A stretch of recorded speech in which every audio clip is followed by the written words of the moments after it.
कंस का वध या तो सभी जानते हैं कि भगवान श्री कृष्ण ने किया था, लेकिन कंस पैदा कैसे हुआ था यह शायद बहुत कम लोग जानते हैं।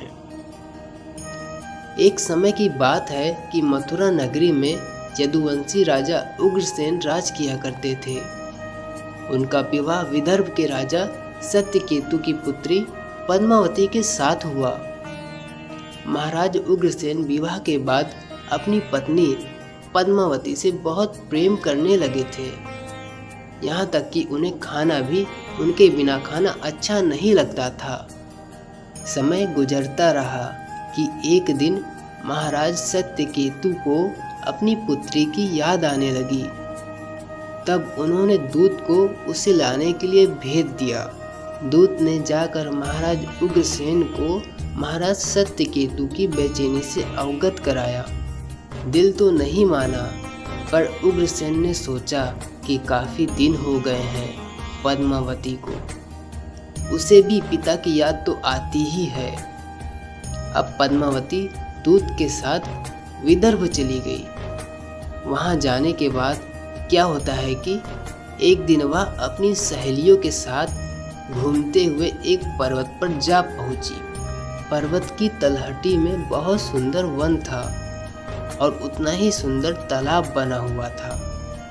उस तालाब का नाम सरतोभद्रा था। सारी सखियां अटखेलियां करती हुई तालाब में नहाने लगीं। इसी समय आकाश मार्ग से गोभिल नाम का एक दैत्य वहां से गुजर रहा था और उसकी नज़र पद्मावती पर पड़ गई। वह उस पर मोहित हो गया और उसके बारे में जानकारी हासिल करके महाराज उग्रसेन का रूप धारण कर पर्वत पर जाकर अपनी माया से मधुर आवाज में गीत गाने लगा। पद्मावती को स्वर उग्रसेन जैसा लगा और वह पर्वत की ओर दौड़ पड़ी। उग्रसेन को वहां देखकर वह हैरान हो गई और उसकी खुशी का ठिकाना ना रहा। उसने पूछा, आप यहाँ कैसे आए? तो उग्रसेन बने गोभिल ने कहा कि उसके बिना उसका मन नहीं लग रहा था, इसलिए चला आया। दोनों एक दूसरे में खोने लगे कि पद्मावती ने उसके शरीर पर पड़े एक निशान को देखा जो उग्रसेन के शरीर पर नहीं था। तब पद्मावती को गोभिल की सच्चाई मालूम हुई, लेकिन तब तक बहुत देर हो चुकी थी। दैत्य गोभिल ने उससे कहा कि हमारे इस मिलन से जो संतान होगी उसकी क्रूरता से पूरी दुनिया कांपेगी।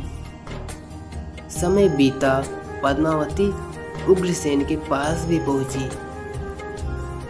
उग्रसेन ने इस सब के बाद भी पद्मावती से उतना ही प्रेम किया।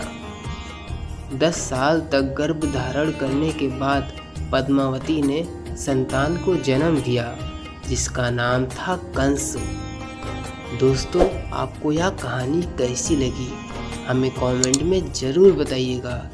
वीडियो अच्छी लगी तो लाइक, शेयर और सब्सक्राइब कर नोटिफिकेशन बेल को ऑन कर दीजिएगा।